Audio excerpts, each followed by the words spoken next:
So South Carolina has varying levels of misdemeanors. And sometimes we see people that have misdemeanor charge. They're looking to hire us to help them out of their trouble or help them guide them through the system. And you'll find that they're flummoxed by how they got charged, by where all of this came from, by how we got here. Why is this a misdemeanor and not some simple thing? And in South Carolina, sometimes people think when they hear misdemeanor that it's something that's not serious. Well, in South Carolina, we have a number of misdemeanors, fewer than we used to, but a number of misdemeanors that carry more than a year in jail.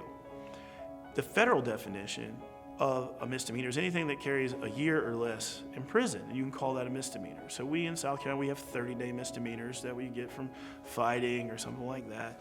And then we have some that are up around 6 months. We have some domestic violence charges that are more, but then we have some like assault and battery charges that can carry 3 years in prison, and South Carolina still considers them a misdemeanor.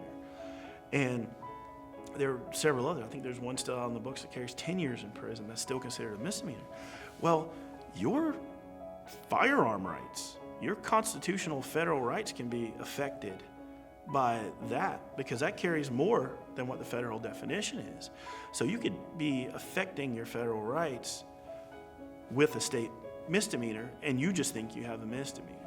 So the way that our team approaches it is we bring them in, we get in a conference room, we parse through the facts, we parse through the law, we talk to them about what the state has to prove beyond a reasonable doubt to convict them of the crime they've been charged with. We then tell them this is a long process. There's a discovery process. There's a potential trial preparation process. There are many things going on at one time. There's a lot of balls spinning at the same time. And if they will take that burden off of them, if they'll take that off and give it to us, let us work with the criminal charges, let us work with that part of it, then they will have the freedom to go get their life back together. I think chief among picking a criminal defense attorney is it's kind of a 1A and a 1B. 1A, find somebody that really knows what they're doing, that's handled hundreds or thousands of cases.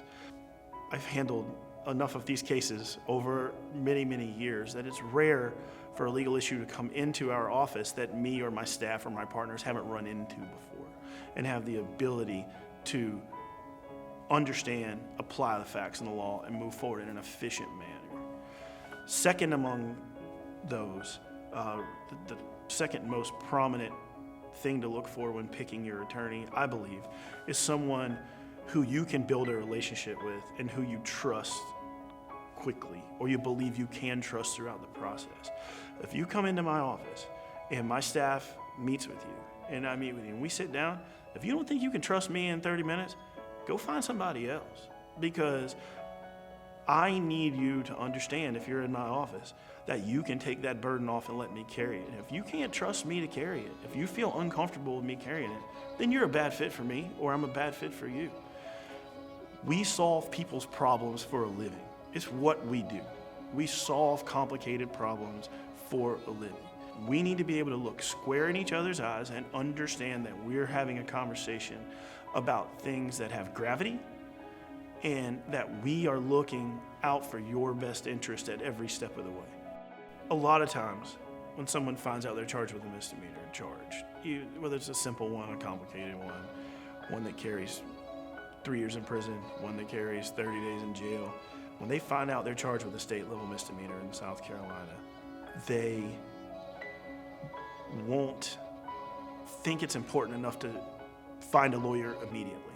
That happens sometimes. And as I go back to my old adage, always hush, don't ever talk your way into more trouble, and always call a lawyer as soon as possible. And we are always here to try to help you out of those issues. If you think there's a possibility that the situation you're in right now requires a lawyer's help, you need one. And some people would say any lawyer is better than no lawyer at all.